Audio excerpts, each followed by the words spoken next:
Didn't hear it say it started. Well, it's recording. Okay. Good evening. I'd like to welcome you to the September 18th, 2025 Mill Creek Planning Commission meeting. And for the record, it's a virtual meeting also. I don't think we have anybody dialed in at this point in time. It doesn't look like. And so we go ahead and do the roll call, please. Chair Hamilton. Here. Vice Chair Schulte. Here. Commissioner Barunda. Here. Commissioner Briles. Commissioner Hutton. Present. Commissioner Neff. Here. Commissioner O. Okay, thank you. So the next item on our agenda tonight that was published ahead of the meeting and sent out, we have the approval of our minutes from our August 21st Planning Commission meeting. Did people receive those and have a chance to look at them? I see several head nods. That's good. So are there any additions or deletions or corrections, or could we have a motion to approve those? I'd like to make a motion to approve the meeting minutes for August 21st. Is there a second? Second. Okay, motion has been moved and seconded. Is there any discussion on the motion? Okay, seeing none, we'll go ahead and vote. Those in favor signify by saying aye. Aye. Aye. Okay, unanimous decision on that. And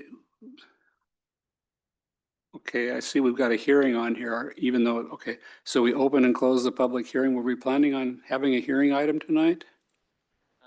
No, there's no hearing today. Okay, I didn't think we were going to have a hearing. So the next item on our agenda is we're going to have a briefing and discussion on some things. And so with the development process update and fee study, and also planned area development update. And so I'll go ahead and turn it over to Justin for his presentation that was sent out to us. So we had a chance to review it before the meeting. All right, thanks. Actually, we're going to defer to Jeff, who will start us up here. All right. Good evening, Planning Commission. Director Ryan here for Director of Community Development and Planning. So we have been busy and we are working on something super exciting for planners and remarkably boring for the public, and that is the development review process and our fees. The purpose of this study session is to review the initial results of our fee study and to just update. I'm not sure I've given the Planning Commission a formal update on our permit software upgrade and how we're updating and streamlining our development review process. So I thought I'd take this as a perfect opportunity to kind of keep the commission informed of changes to our development process. So first things first, the development process. Currently, we are using a software system called Trackit. As you can tell by the screenshot, this software is, to put it diplomatically, dated. In fact, we're using such an old version that it is no longer even supported by programmers. So if something breaks, there is literally no way to fix it. I think it was last updated, what, 2012, 2013? It's Yeah, pre-TikTok.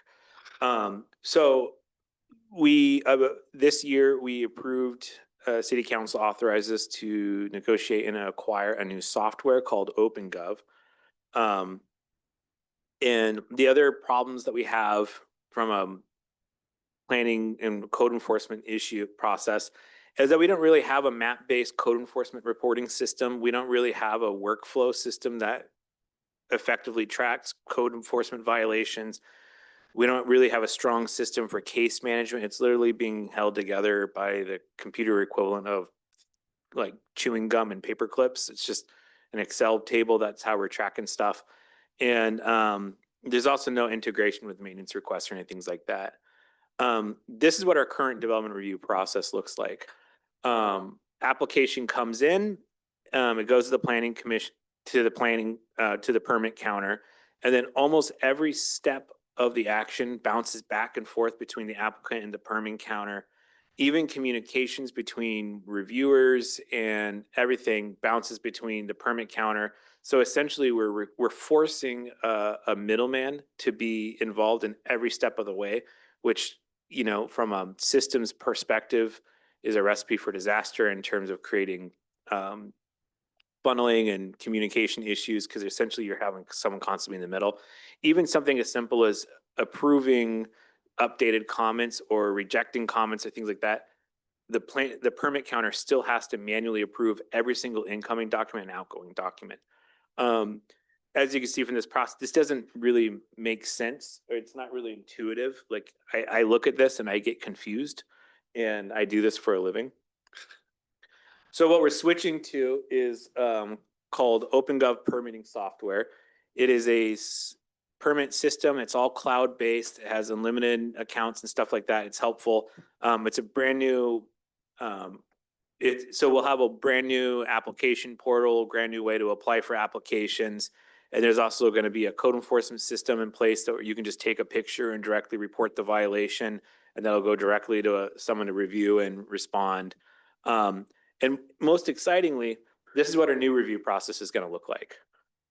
The application will come in, the permit technician will ensure that the application is officially complete. It'll get assigned to a project manager, like a senior planner or a Justin or an engineer, and then it's their problem. The joke I like to make with my team is what we need is a single neck to choke. So that if there's an issue, we have one point of contact for all communication, one point of contact for all issues, and it shouldn't be some person on the permit tech counter who's just there just to make sure they pay their fees. It's going to be the actual subject matter expert for that thing. So it should improve our process. It should improve efficiently communicating with applicants.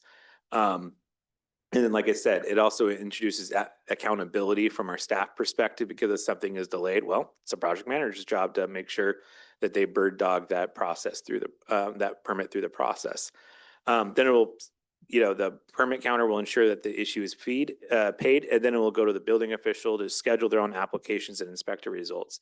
That's an important step, because as of right now, if you were to have, let's say, a water heater installed in your house, you couldn't directly call the inspector to ask, when are you showing up? They have to call our office. We have to call the inspector, find out when they're showing up. Then we have to we have to relay that information back.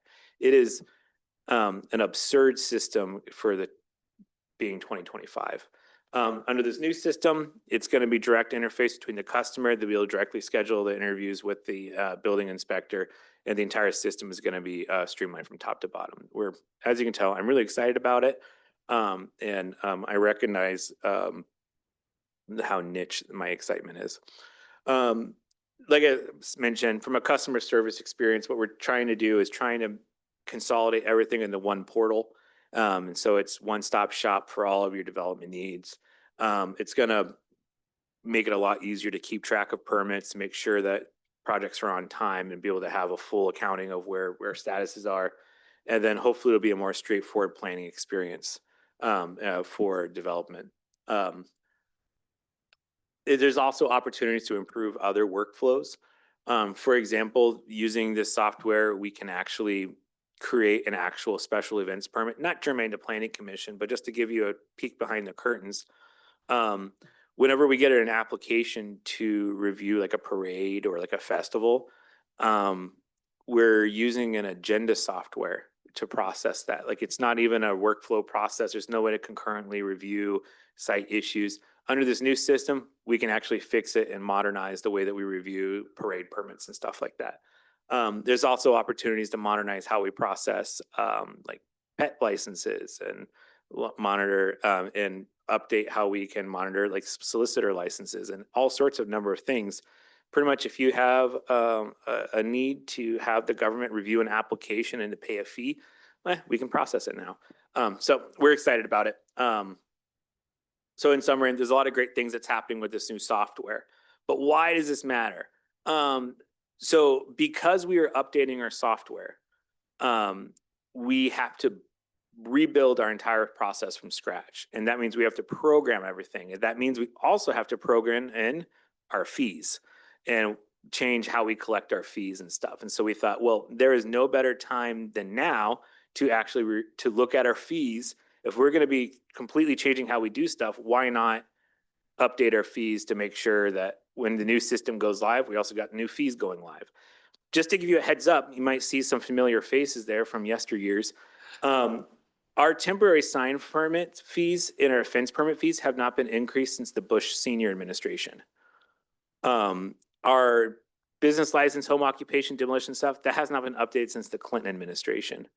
We're approaching 3-4 decades old permits, and every other, as we'll see in the study, all of our peers have been updating their fees and stuff like that. So what we're seeing is a significant gap between what we're doing and how we're collecting fees and what everyone else is doing. Because like I said, this hasn't been our fees haven't been updated since 1991. We haven't even been adjusting it with inflation. I haven't gone to the CPI tool yet, but I'll let any enterprising people go out. If you want to just check to see how much it cost to buy a Big Mac in 1991, compare it now, it's probably a little bit of a difference price. For the uninitiated, there are basically 5 types of ways that we assess fees. Some are through flat fees or like per unit fee. That could be like an over-the-counter, like a mechanical, like, oh, I'm just paying for a new water heater, or I'm just paying for a new kitchen fixture or something. There's valuation fee. This is usually for like a new building, right? And they'll say, all right, well, this is a $600,000 project. We're going to assess our fee based on however much that project valuation is. There's also percentage-based fees. That's usually like a technology fee is like 3% fee added on to, or some cities will assess like a 10% administrative fee. Of course, there's hourly costs. You know, you get charged about however many time it actually takes for that city staff to review that. Or then there's actual costs. So like in the instances where you use a third party to do that development function or that fee, you just charge them whatever you charge the applicant. Whatever we get charged. A perfect example of this is in the city of Mill Creek, we do not have a building official. We use Safe Built, which is a third-party group that we contract with to do all of our building inspections. We get charged about $110 per inspection, and for per plan fee, they charge us about what, $150, $160. This is an issue because when Safe Built is charging us $150 to look at a plan, we're only charging the applicant like $40. So from a fiscal responsibility perspective, there's a little bit of a maybe a little bit of a problem there. So anyway, so actual cost is when you just take on the cost, whatever the applicant is. So to further complicate things, just going more type of fees, a single permit might have multiple fees assessed. You're going to have a plan review fee, you're going to have the valuation fee, and then if they want to ask for stuff like a variance, then that's going to be an additional assessed fee. And then there's other elements to the fee that we're not considering. Like, for example, if the construction requires clearing and grading, or if they have to go into the right of way, there's all sorts of different fees that get collected on there for a single permit. Fees are also often assessed at different stages. A plan review is usually like your planning fees happen right when the applicant is assessed on the applicant submittal. A lot of fees are assessed after they've been approved, but before issuance. What that means is they've gone through some initial look and we've approved it, but we still have to go through the issuance process. And then some fees are assessed after issuance. So that's usually we've issued the permit and then they want to change something like, oh, actually, instead of hydrangeas, we actually wanted to do rose bush. It's like, all right, well, that's a whole different design review board, and then so you have to go change and you have to address everything. So that's happens after the fact. It's challenging. What we'll see is to do this fee study. It was pretty tough because it's a little bit apples and oranges, but we'll get into that later. So why change now?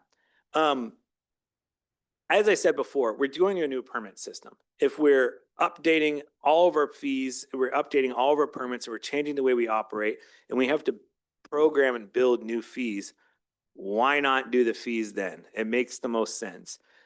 This also means it's going to be a super clean transit. It's going to be a much more clean transition from the old permit system to the new, because basically if you apply for your permit before January 1st, when we want to go live with With the new software, then you just use the old fees because you're using My Building Permit and you're using the Track It system.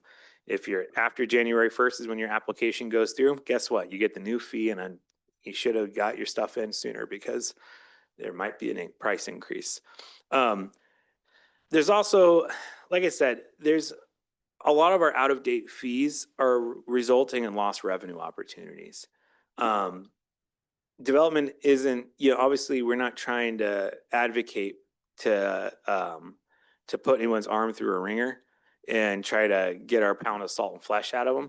But what we're talking about at this point is just basic cost recovery, like I alluded to before.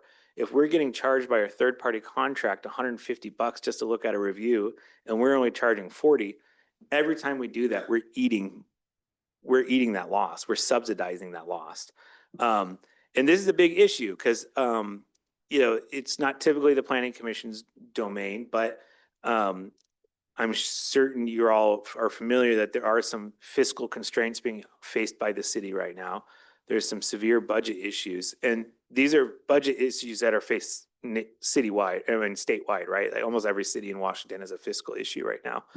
But Mill Creek does have a revenue problem. And like I said before, we have a revenue problem at a time when we're collecting fees that haven't been increased since Bush Senior. So this is kind of a perfect storm of why should we change? Well, there's a lot of good reasons, and now's the time. So now we'll go into the actual fee study. I'll now defer to a much more intelligent person than me, Justin, and he'll walk you through our fees, how we did it, and kind of how we compare. The thing I promise I'll stop monologuing in a second. The thing I want to stress here is that what we're presenting to you today is not how we're going to fix the fee problem. We're just reviewing with the Planning Commission just how far below we are from our peers. And then in early October, we're going to be doing a study session with City Council on proposed fixes. And then we'll be coming back to Planning Commission with the proposed ordinance changes. And so we'll be coming back to y'all soon. But the reason why we needed to kind of expedite this review process is in order to have the new fees live by January 1st, we have to have these fees submitted to the Department of Commerce for within 60 days. It's a 60-day review period. So we're kind of up against the gun a little bit in terms of timing. So we thought the most graceful way of being able to review the fee study in detail with the Planning Commission and City Council would be to break it out this way. So with that being said, Justin. Thank you. And just to touch on what Jeff mentioned earlier, the purpose of increasing the fees it's not to plug a city general fund shortfall. It's just to cover the cost of permitting. So, it's a issuing building permits and land use permits is a service. We should be able to cover the cost of what it costs us. So we're not trying to raise excess revenue, just cover the cost of what it costs to do business. Of course, we're also balancing that with, we don't want to raise fees higher than our peer cities. We're trying to keep them in line with what the jurisdictions in the area cost, so we're not out of line with neighboring jurisdictions. So, as I mentioned, we are comparing with nearby jurisdictions, including Bothell, Everett, Linwood, Mukilteo, and Snohomish County. We are not going to go over, even though fire fees are part of development services, we're not going to cover them because there's a separate fee structure where we're negotiating with the fire district. As Jeff mentioned earlier as well, every city has a different system, which makes it sometimes hard to compare apples to oranges.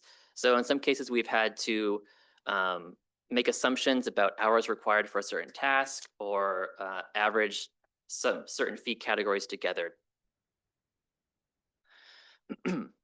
So first up, we talk about building permit fees. Most building permit fees are based on a project valuation.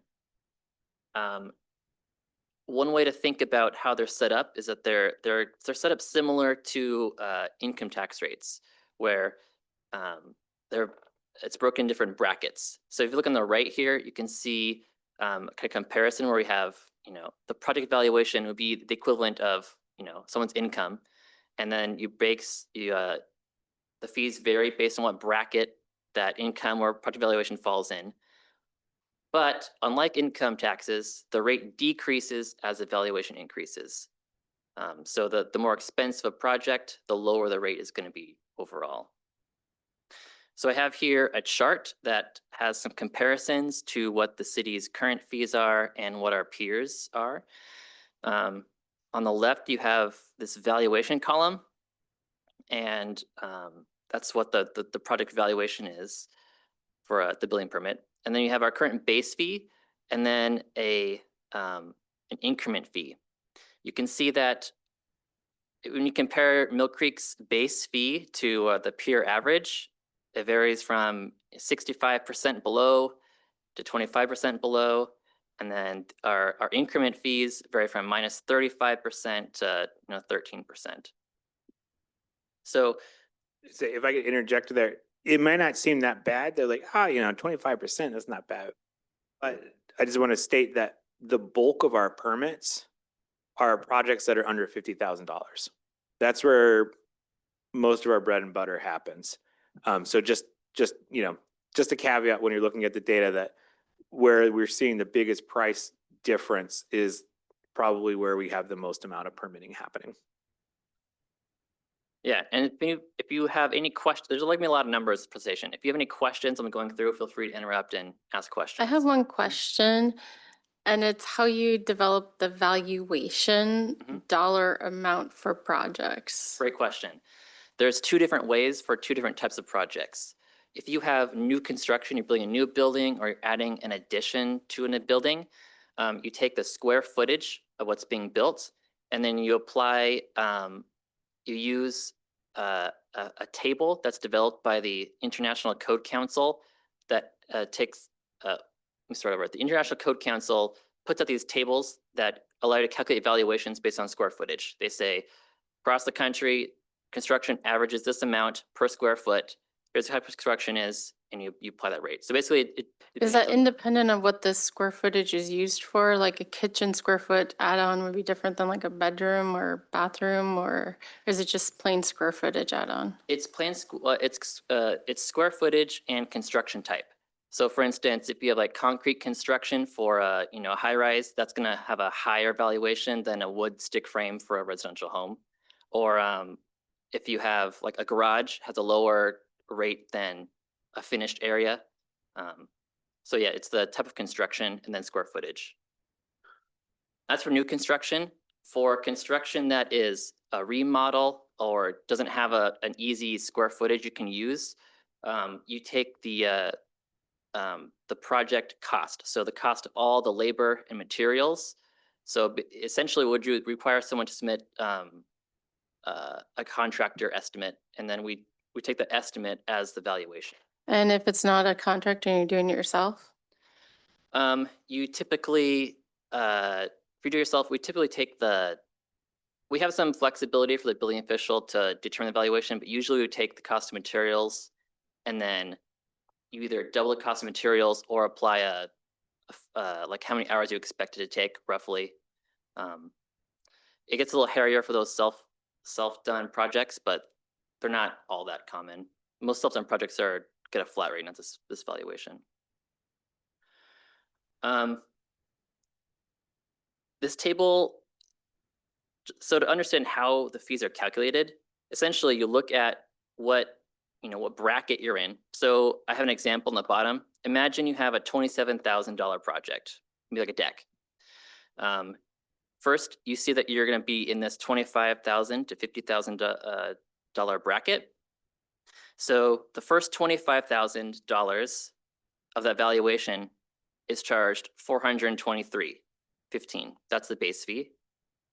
And then the next $2,000 of valuation are charged $11.05, this increment fee. So if you do the math, you get the 423 plus the 1105 times 2 is a total permit cost of $434.20. And then it's not quite ready yet. We're developing. we're developing a lot of data. We've collected a lot of data. We're organizing it so it's understandable for people. If you want to see all the background stuff, we can provide that. We also built like a fee calculator where you can enter valuation. It'll spit out how much it would cost in Mill Creek and Bothell and Snohomish County. You can see, you can compare. Could provide that if you're interested, or if you're not, you know, you don't have to. Right. Yeah. Are any of the other municipalities, are any of them using this new software? I don't believe any in our peer cities that we're comparing to. There are other cities in Washington, but not. But Bordering it. not like the 6 on our comparison.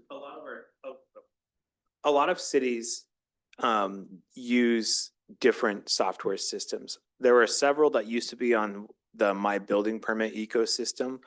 That's a common one here. But for example, Everett's on a different system, Mukilteo's on a different system, Linwood uses everyone uses, just like our fees with the permit software. Every city is is a perfect little snowflake, and they're all different in their own little way. And that's certainly true for their permitting fees and their fee structures and processes. And so as a part of the selecting the new software and getting it implemented, have you interviewed the people using, Jose's at Boeing, I was at Boeing for years, implementing new systems just cause absolute disasters. Yeah, so we spoke with we interviewed like 3 or 4 different, it was more, we interviewed probably 12 different software providers. Okay. And got different demonstrations. And for the ones that we liked, I did reach out to the planning directors for those and talked about their experience with those different software systems and Okay. stuff like that. Yeah. And from a city standpoint, approximately how many dollars are involved in these permit fees we're talking about on an annual basis? I believe in 2024, we received over $300,000 in permitting and development fees. Okay. And if we run a model, if we would have had these new fees, would it be another? That is to come. We are in the process of pulling, or unless you've already done it. It's in process. It's in process. What we did was we pulled every permit that we issued in 2024, With the old and then numbers? we're going to be rerunning those permitting numbers to assess how much money, how much more revenue we could have pulled in Okay, should we have used those updated fees. okay. Yeah. Great, okay, thank you. And then a corollary to that is, what is our cost to do the permit sustain, like that you're hoping to recover Well, wait, as a yeah. budget standpoint? Like, 'cause with the external third party stuff we have and the internal staffing hours to make it self-supporting, is there a dollar what that is? We haven't assigned an exact dollar amount. We did do a time study earlier this year, where for 4 or 5 months, we calculated how much time it took for all of our tasks to be accomplished. So we knew how much time it'd take per permit to do all this stuff. I don't know if we have a specific target. We may not reach full cost recovery because that may require us to raise fees higher than we're willing to accept compared to other cities. Yeah, at this point, what the aim of the fee study is to, I guess, we're trying to make a business case based on our relation to other cities. For example, we'll go into more fees throughout the rest of the presentation, but I think we're assessing, we're going to be making the case that maybe we shouldn't be charging $30 for a mechanical fee when everyone else is charging $100. Especially once you think about our contract with Safe Built and our third-party providers and just the staff time it requires to do stuff. I think, for example, the full overhead cost of a single planner is like $120, $130, right? So if it takes an hour, 2-3 hours for a planner to look at a fence permit, and we're only charging $25 for the fence permit, there's a little bit of a cost recovery issue, considering how much time it takes from staff time to review that. So is one of the goals for the permit fees to be a net zero?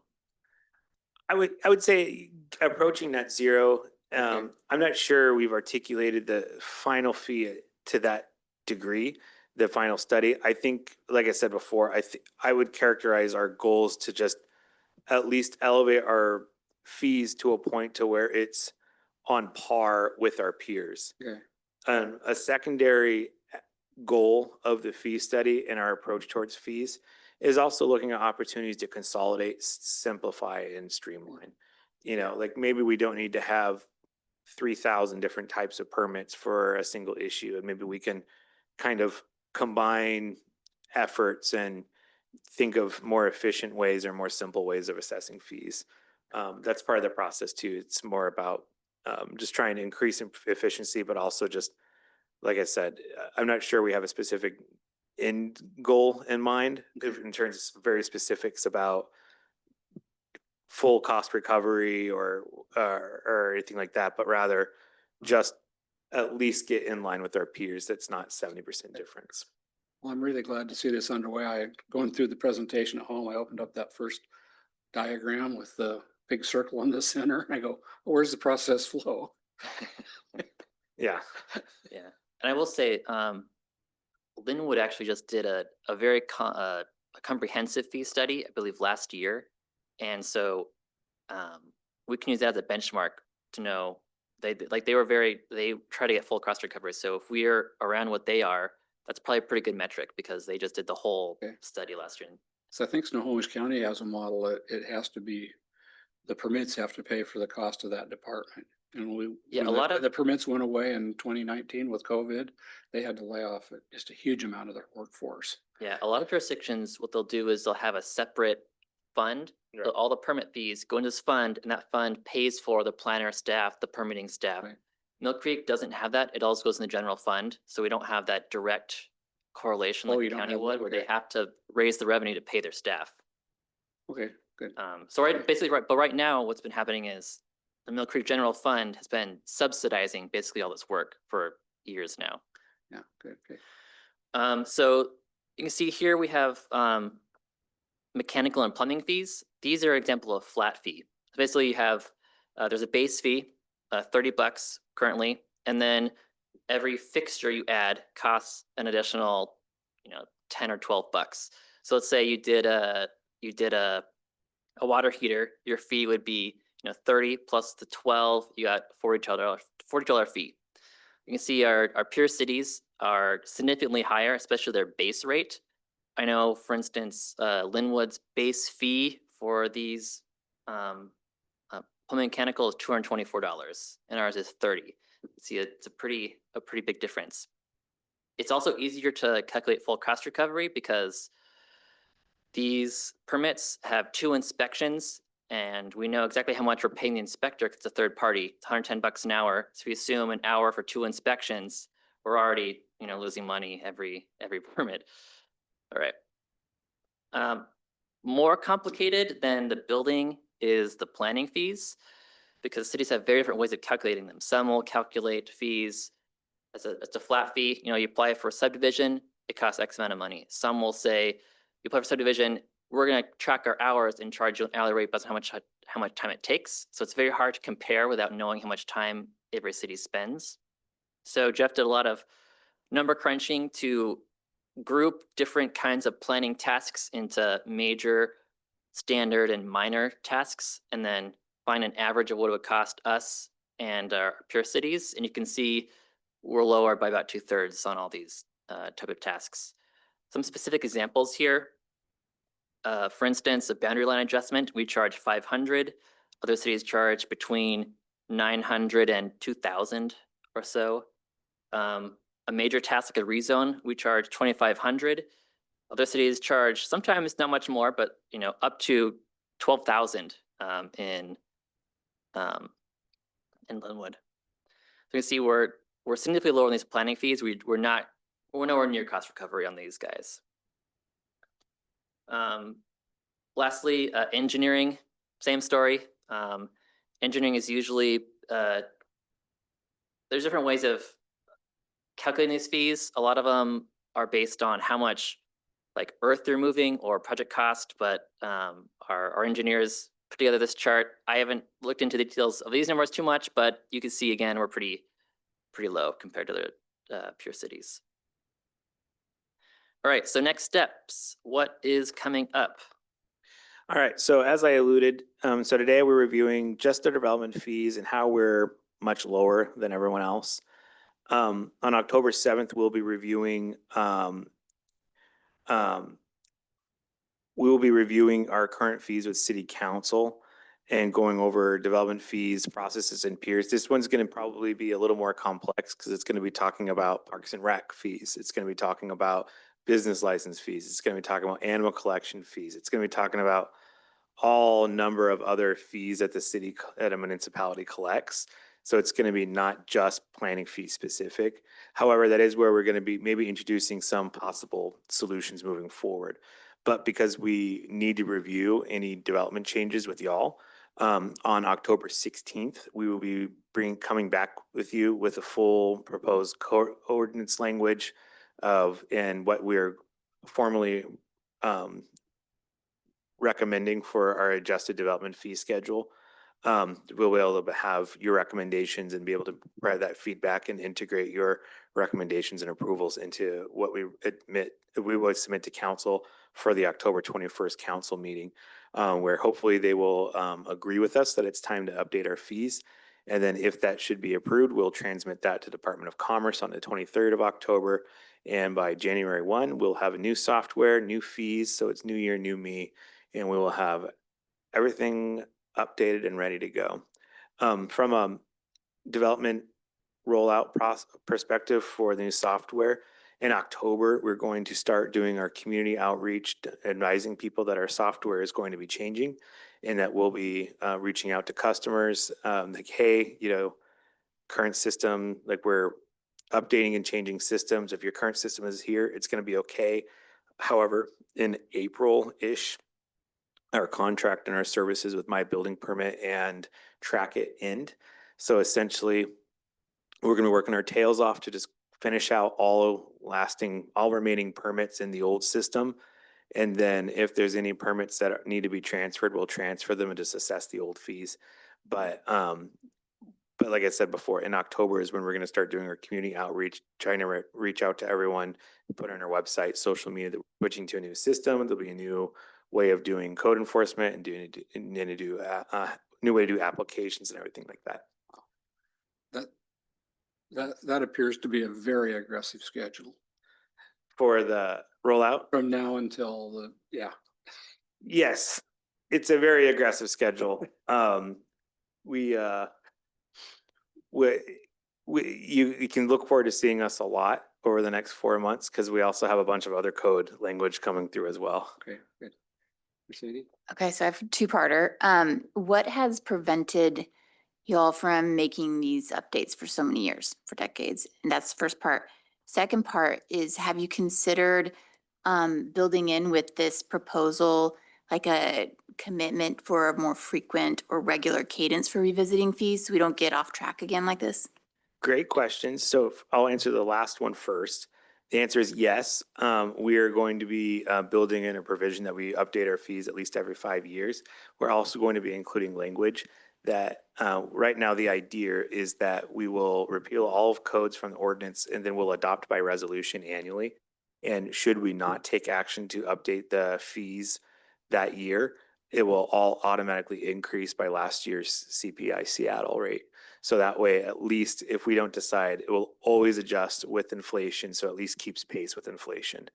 In answer to your first question, that's a very complicated and question. I think there are several instances where they had an opportunity to update fees, but elected not to for philosophical reasons.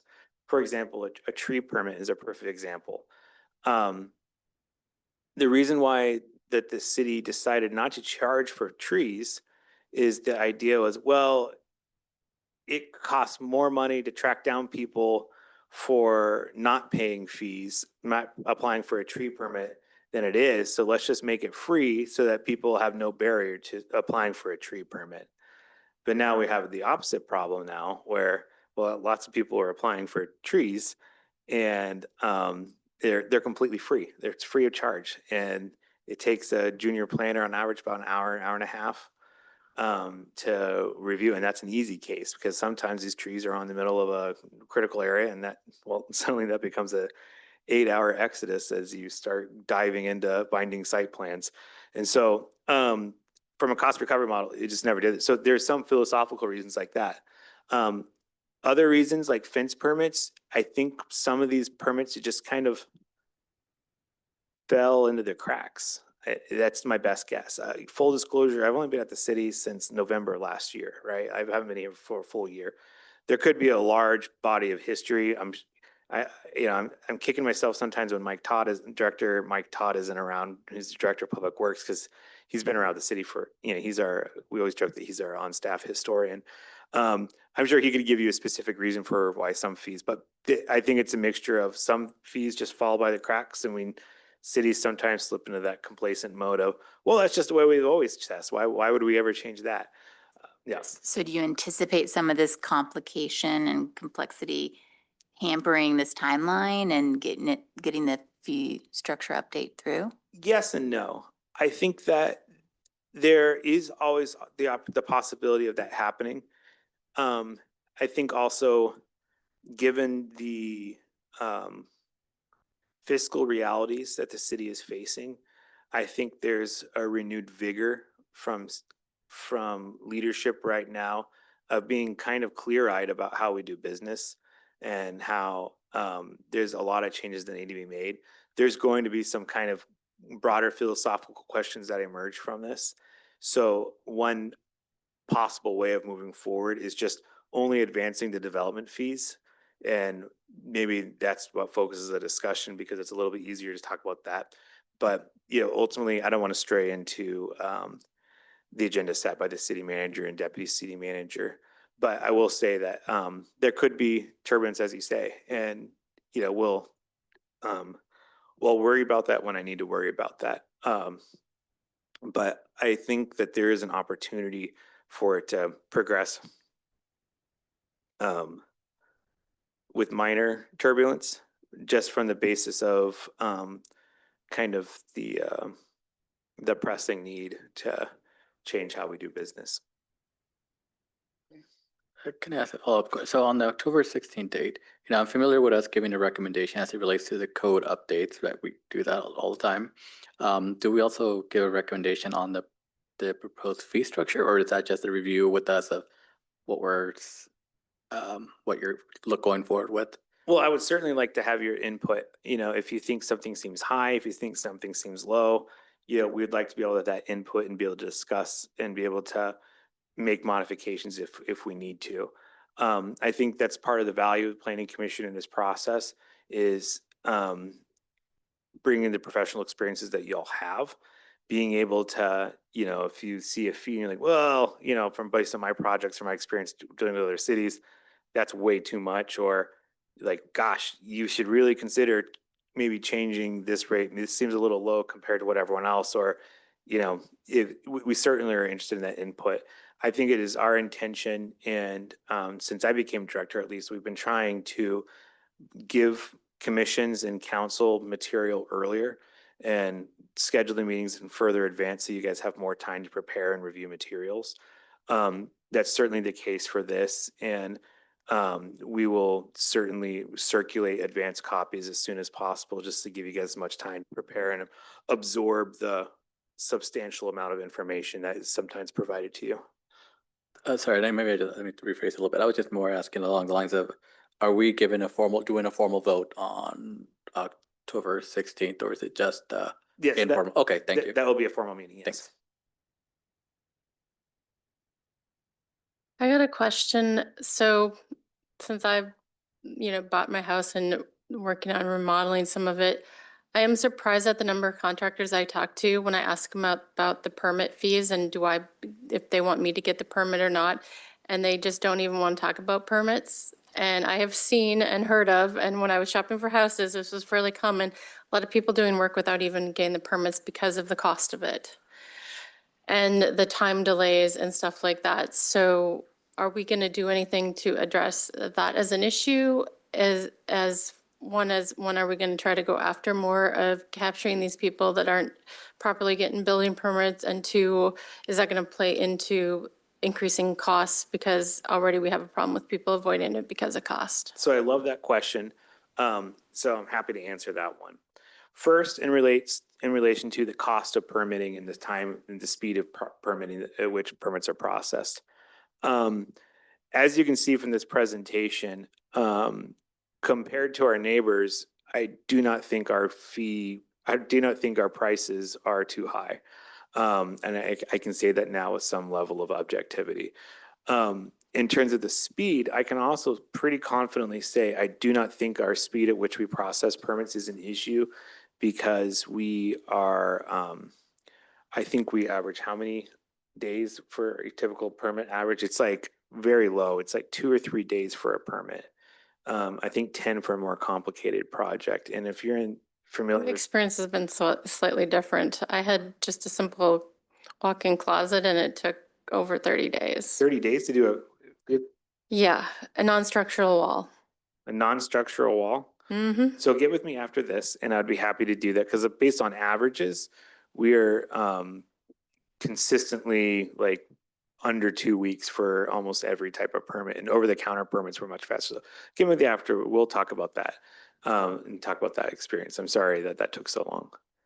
Yeah, I don't know so much as that was the question is. What do I need to do? You got it? Okay, thank you. Oh, wonderful. The question is contractors that aren't going through and permitting is a consumer and we're choosing contractors. It's like you make the, because they're professional and you're going through them, you're making the assumption, and then maybe that's the part right there that is back on us, that they are going through and permitting and doing these things. Whereas, you know, is it possible that these contractors, in order to compete with those that aren't getting permits, are doing this? So yeah, so that's a great follow-up. And so one of the problems is that we from a code enforcement perspective, we are unable to really proactively look for unpermitted development activity. We're pretty much reliant on people to report violations. They see a work van. So unpermitted development activity is an issue. A perfect example of this is our roofing permits. I have a great slide if we can find it later, but basically, if you look at our roofing permits, oh, I think my mic just cut out. Oh, there it is. So if you look at our roofing permits over the past 10 years, they stay at a pretty consistent rate because roofs will always have to be replaced. Like there shouldn't be a lot of variation. And then suddenly there's a pretty precipitous drop in roofing permits. And then to where there's barely any roofing permitting activity happening at all. And that's not evidence that people suddenly had magically great new roofs that were fixed. It just means that people stopped filing for roofing permits. And that's around the same time that we also had changes in capacity to really aggressively go after unpermitted activity.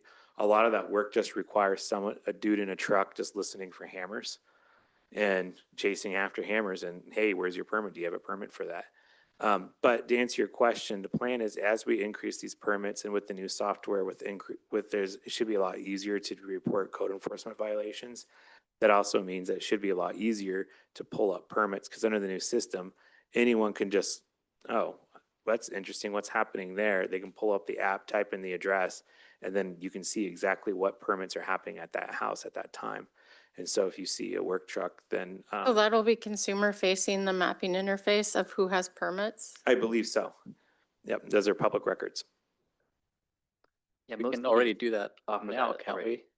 Yeah, most cities can do that. I'm saying Mill Creek, can't we already do that, some of the permitting? I thought I've If you looked go at to that my before. building permit, you can search by address to see if there's permits, but we don't have like an interactive map. You can, Yeah. that is user friendly. But yeah, but to you, Jessica, that is a serious issue. And that's something that also the city manager is currently evaluating with their current staffing capacities in terms of code enforcement. Because from my experience with contractors I've talked to, I'd say less than 50% suggest getting a building permit for things that are obviously permittable. Yeah. In the future, please let us know which contractors are saying that.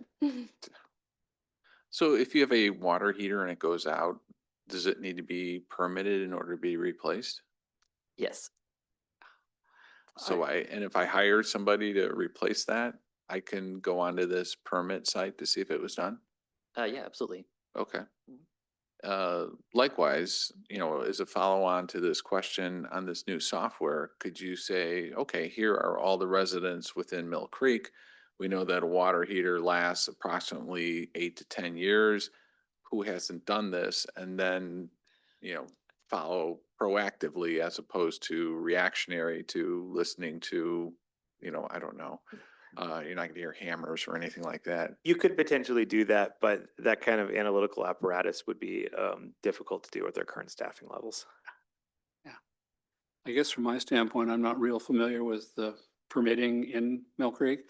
Could you give us a list or send it to that, what does require a permit? I mean, I saw on there was an example of putting in a gas stove. Yeah, if you go to mybuildingpermit.com, it's our current permit portal, where you Okay. can click on a link that says, do I need a permit? And actually on our website as well, we have a webpage, do I need a permit? And we have a PDF that goes over common items of whether you need a permit or not for those. Okay, I don't remember the webpage address off the top of my head, but I can check Okay. it out. So when you're having the survey period, maybe there's a follow-on effort to conduct education around what requires a permit, maybe with the fee structure changes that can be coupled for like a year-long effort to educate. That's a great thought, and that's certainly something that we were thinking about doing for the outreach, is that there needs to be a strong education component of like, permitting is important. Yeah. You can't just put up a fence. You can't just cut down a tree. You have to go through the process, and it's also challenging too, because I don't think sometimes contractors are doing this willingly. Trees are a great example of this. The city of Mill Creek says you need a tree permit, but we're not going to charge you anything for it.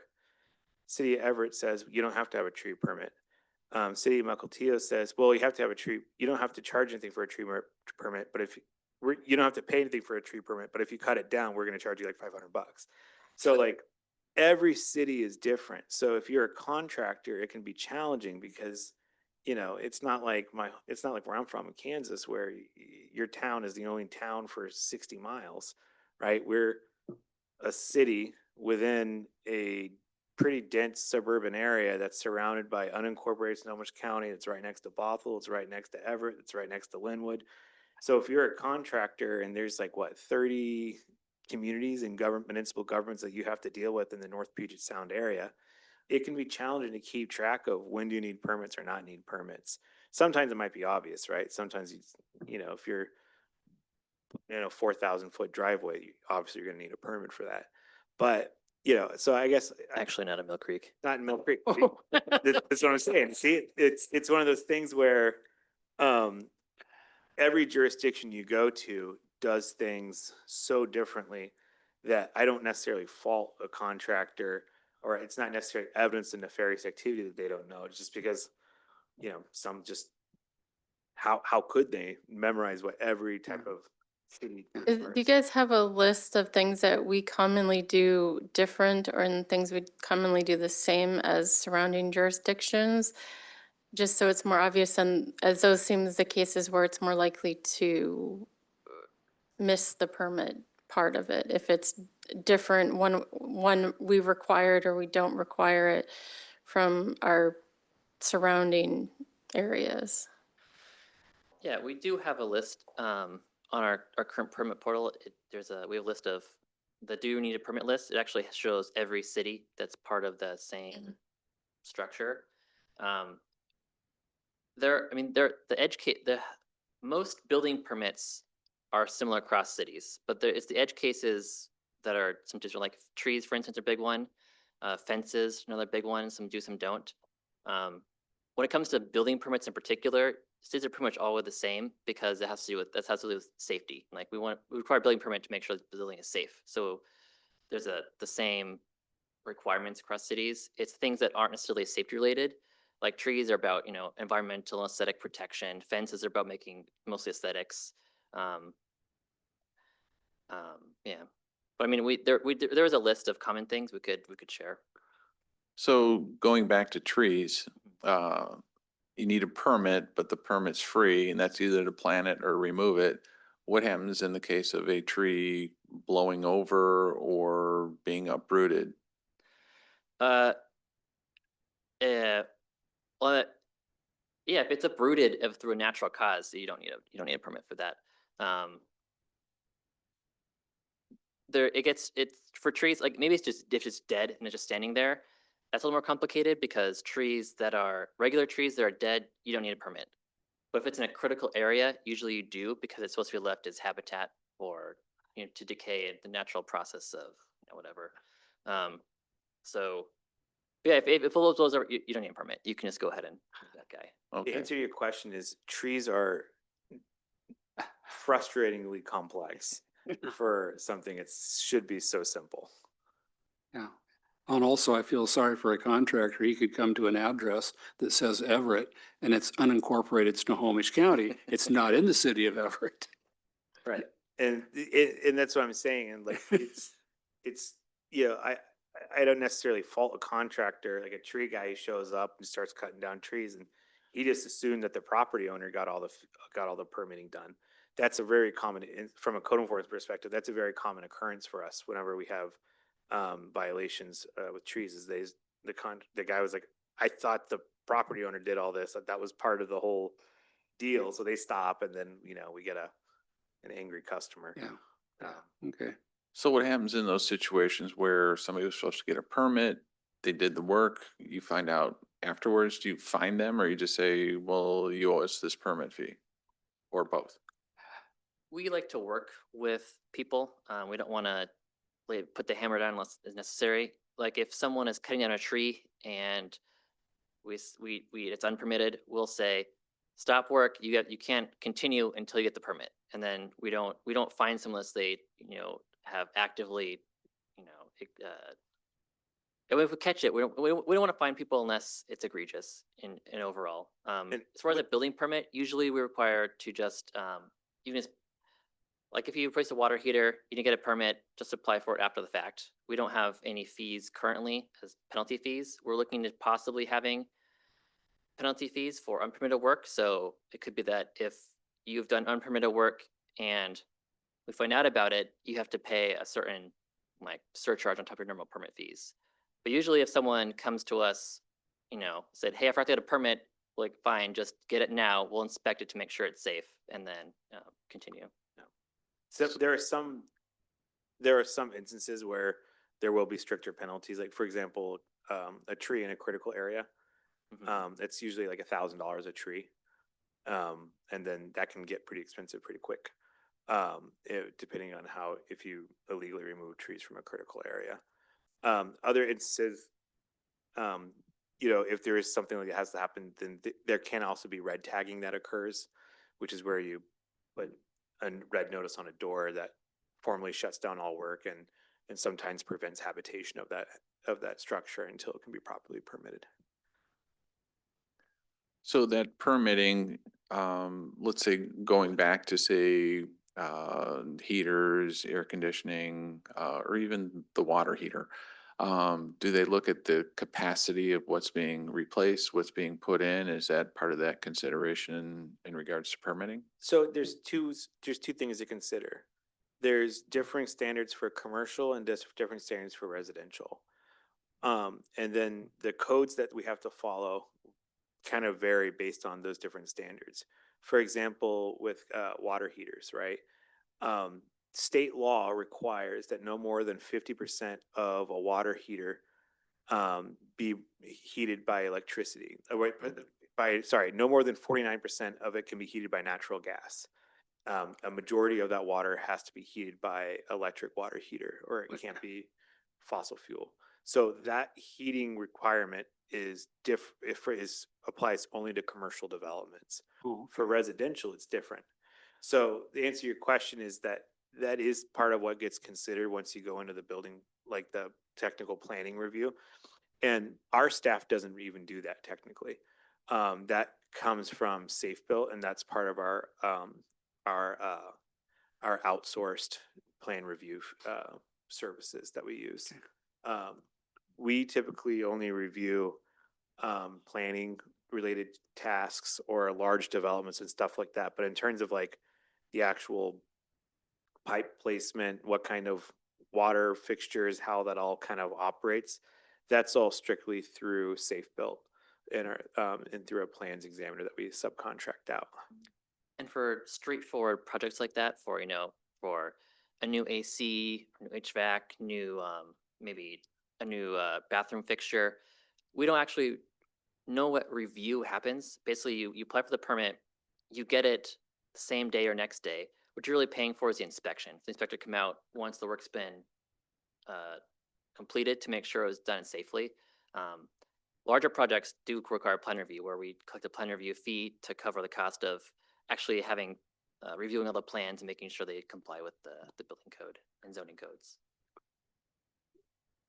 So to take out my old toilet and put in a new toilet, does that require a permit? It does not, unless you're going to move the pipe in the wall. Okay. And all of the electrical stuff is all done by the State Department of Labor and Industries. That's not the city, correct? Right, Okay. correct. Thank you.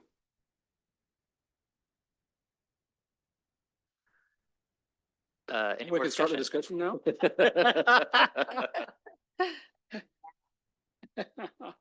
All right, well, let me pull up the next presentation. Next one's a bit shorter. Well, you never know with the planning commission, it might not be. This one is a determine. shorter presentation, but Oh, okay. potentially more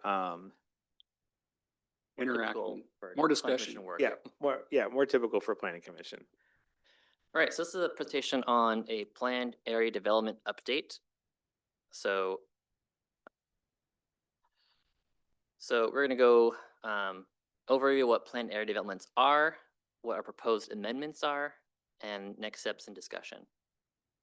So first, what is a planned area development? So it's an alternative form of development regulation that allows us to be more flexible when development happens.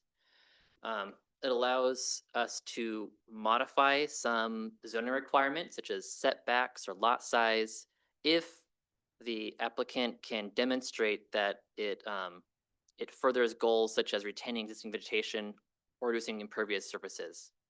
So for example, imagine you had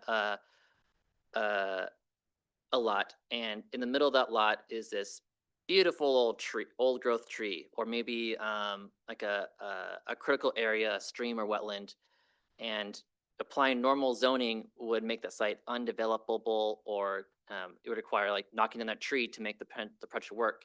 We can maybe shift the lot size or the setbacks or things like that, move stuff around to allow us to preserve something that's valuable.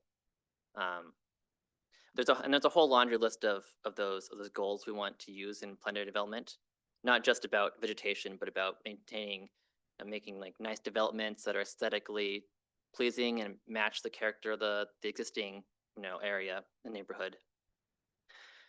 All those regulations are in chapter 1612, and they include things such as what the applicability of planned area developments, minimum sizes, permitted zoning modifications, and allowed density. So the reason that we are looking at an update is that as Mill Creek has matured, there's a lot less focus on outward expansion and more infill development. And one of the ways that's important is because there's minimum size requirements for PADs. And we are proposing removing or reducing some of those minimum sizes so we can apply them to infill development. We also want to remove some of the ambiguity in some of the language in the code. So our proposed amendments are in 1612.010, applicability, very simple language change, no policy changes, just updating the way it reads. 1612.030, we want to reduce the minimum size for planned residential developments from 2.5 acres to 1.5 acres. And then in 1612.040, we want to clarify that the burden of proof that is on the applicant. They have to prove that why their development is, eligible for these modifications. We want to clarify which permitted uses can be modified and how. And we want to remove some outdated references to a complement element that no longer exists. Our next steps are going to be on September 23rd next week. City Council is holding a study session.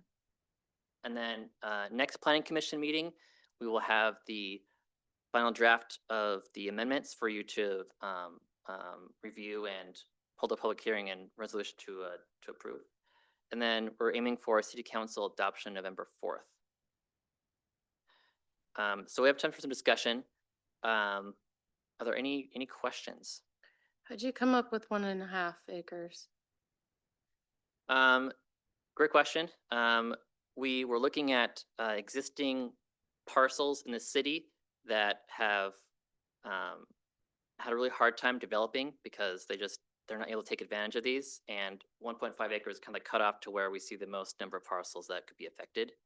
We could lower even further. Some cities don't have a minimum size. For instance, Bothell has no minimum size for their planned residential developments. We could do that if we wanted to.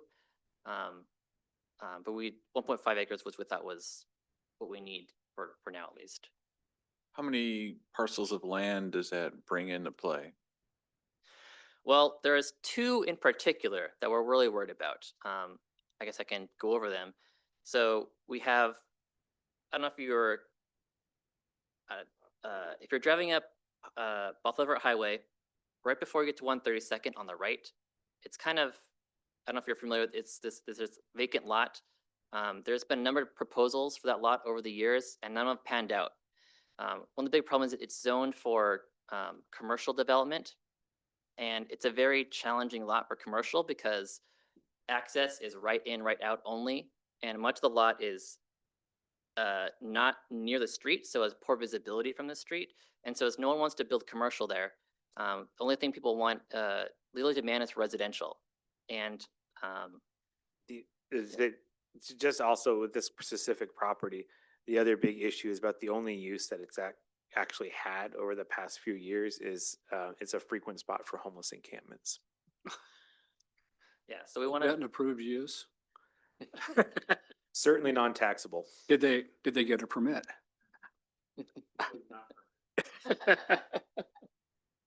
yeah, so in that example, they would need to be able to add more housing than is normally allowed in a commercial zone to make any kind of commercial building work. And we're not able to do that with the way the permitted uses are written in code now. Maybe not. It's ambiguous. So we want to remove the ambiguity. Another example is up by the farm. There's a vacant parcel, and we have what's if you're familiar with call it the spine road. It's 133rd Street. It starts in the farm, and then it basically stops. The road stops, and we want to continue all the way through to 44th. This is 133rd so if you go to eGov and you go to the farm and you take that road and it goes past the senior center, it just completely dead ends there. Okay. There's a small narrow parcel there that it's been struggling to develop for a while. Adjacent to that parcel is a paper street where the anticipated 133rd, where it's supposed to connect with 44th, it's already been kind of platted out for building a road, and there's a parcel north and south of it that's already been platted out ready for development. So essentially what the issue is with the eGov zoning requirements, you have to have 100% ground floor commercial for that site. But based on the site's geometry, what we found is over the past decade or so of the eGov zoning in existence, nobody can really seem to make these projects pencil from a development standpoint. So in this instance, reducing the threshold from 2.5 to 1.5 acres will create greater flexibility to make these kind of projects work. The other advantage of a planned residential development in this context is that we can still negotiate some things and we can still require commercial. In the case of for this kind of development, we can still require ground floor commercial along that spine road so that we can encourage that spine road development along 133rd. But the issue is that the zoning requirements for eGov itself are probably a little too restrictive and could be reconfigured and updated to be more, I guess, realistic. And so this is kind of amending our PRD regulations is a pragmatic way of being able to address some of the development flexibility issues that we have without having to go through the whole rezoning process, which can be much more complicated. It can open up a lot more unknowns and a lot more ambiguities because of the just the rezoning process is a lot more onerous and challenging. Could you go back to the map again, please? Sure. And can you point, I see on my screen here, but can you point to us the end of 133rd if people don't know where that is? Yes. And then take your arrow and show how you would get from there to 44th. Looks like so there's buildings in the way. Yeah, so can you see the cursor I'm moving around here? Yeah. Yeah, so here's 133rd. We would continue east across and then slightly down to connect to 134th and 44th here, this intersection. Okay. So this is an important street connection because it will allow, right now, anyone who wants to go from one side to the other has to get onto the highway and then go around. This will allow you to cut through there and avoid putting all that extra traffic on the highway. And to be sure, when the sub area was developed for the eGov site back in 2008, 2009, this entire area was designed to have the original intent was this for all to be ground floor commercial, and the idea was they're going to attract a big box store and stuff like that. And this spine road was planned 15 years ago, and then when it finally got developed, some of it finally got developed, they stopped at about that where the senior center is. And so now, based on if we want to try to actualize the original vision of the master plan and pursue the full, if we're trying to realize the eGov vision as it was originally anticipated, that's why we're recommending a pragmatic approach towards PRD regulations to allow us flexibility to negotiate with developers to try to get this road developed and try to get more commercial activity. So you've got several land parcels involved there. Yeah, you can see the parcel adjacent has actually already dedicated the right of way for the street, but until, development happens on this parcel, it's not going to happen. It's limited development opportunity. I think the other kind of secondary benefit of allowing greater flexibility in pursuing this is the thing that helps commercial retail or retail the most is having nearby homes and being able to put additional rooftops in a commercial mixed use area like the eGov area. That's the other secondary benefit, is that it could increase foot traffic and increase people living near these shops and stuff, and then it should have an uplifting effect economically. So we were involved on the design review board. We had, I don't know how many meetings on the farm. And that's got a lot of commercial on the first floor. Is the commercial successful in that model? Because it seems like. So that's one of the issues that we're trying to address, because a lot of the issues, once you look at the commercial areas in eGov and the farm, it's challenging to run a business when you're at the end of a dead end.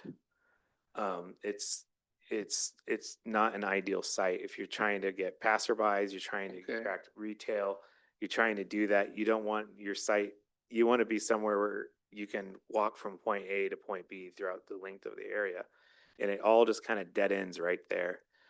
So the idea is that if we want this all to connect eventually, it's kind of a keystone, right? If you can unlock that parcel and get that spine road to develop, then that can trigger the next stage, the adjacent properties development, and now they have a connecting road. Then it's just that last bit of road that we have to connect with the church and we can negotiate. And, well, that's a secondary issue. And, as I keep telling myself, I'll worry about that problem when I need to worry about that problem. Right now, we just have to get this spine road connected through. Because I've seen a lot of, or some developments in Seattle that have the commercial on the first floor and the apartments or condos above them, and that commercial space is just empty. It's great in theory, but I'm not sure how successful it's been overall. Yeah, I think it's also been a challenging time period, Okay. based on economic conditions, Well, right? yeah, I think the there's a last lot of 5 years reasons for certainly that. have been. Yeah, it's not been a great time. for brick But and that mortar. being said, I think one thing that could help, like it's with provide the economic uplift, is just to have more residents in that area and more potential foot traffic and things like that. Okay. I think what we're arguing is that if you can increase circulation and increase the amount of people living near these commercial areas, that should have a positive effect on commercial leasing. Good. Okay. So any more discussion on planned area development? Okay.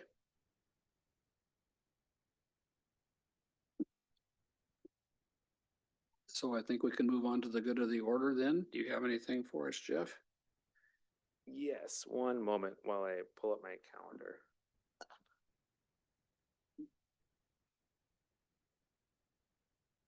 Just to give everyone a heads up. Oh,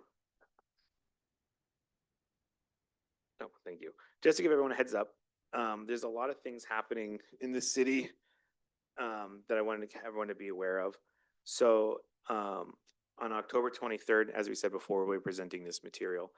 On October 7th at City Council, we will be doing the environmental impact statement scoping for the South Town Center. Oh, And so we'll be soon releasing a determination of significance, or where we kind of announce that, all right, yep, we know the South Town Center is going to be a major impact. So that's an easy determination to make.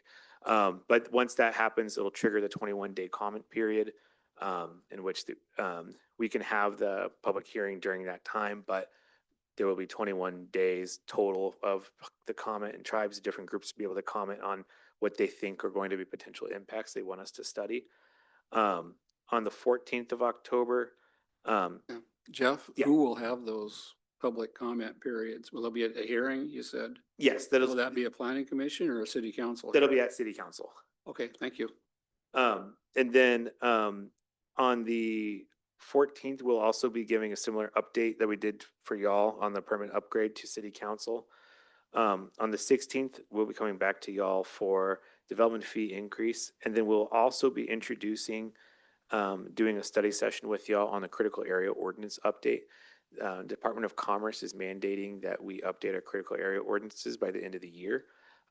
We've done the best available science review and have some good momentum on how we're going to be updating our code language. So we were reviewing with you on the 16th of October.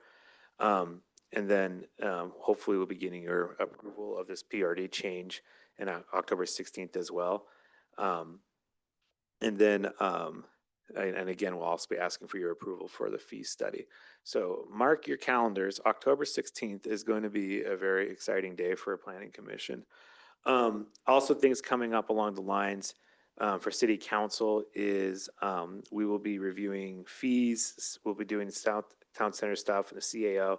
And then we'll also be reviewing a master annexation ILA. For those of you unaware, the city is contemplating, is studying annexation. There's no decision if we're going to do it or not. We're just studying it. But in the event of annexation, if they decide to happen, I just want to, again, gravitate and circle back and under bright, yellow highlighter, if we annex, I don't want anyone to think that we are, the process would be a lot smoother if we had an ILA with Snohomish County. So we will be reviewing that with City Council on what an ILA would look like if we wanted to do a master annexation ILA. Again, that doesn't mean that you would annex. It just means in the master annexation ILA is just in the event of an annexation, these are the rules of the road that we agree to negotiate on. It's not binding. It's just a good governance practice of just being able to kind of set the guardrails for that decision when it comes. Other things to kind of be aware of is that we did release the RFQ for the DRCC. For those unfamiliar, the DRCC is a property that the city has acquired over 2 decades ago that has perhaps suffered from paralysis by analysis. So we are finally back on track. We received strong directions from City Council. City Council gave us direction that the DRCC is going to be a community campus and potentially also host a future City Hall site. So the new updated RFQ has been published, and we're looking for consultants who can finalize the master plan with us so that we can get that project back on track. Is that the Dobson property? Yeah, correct. The Dobson Remillard property, exactly.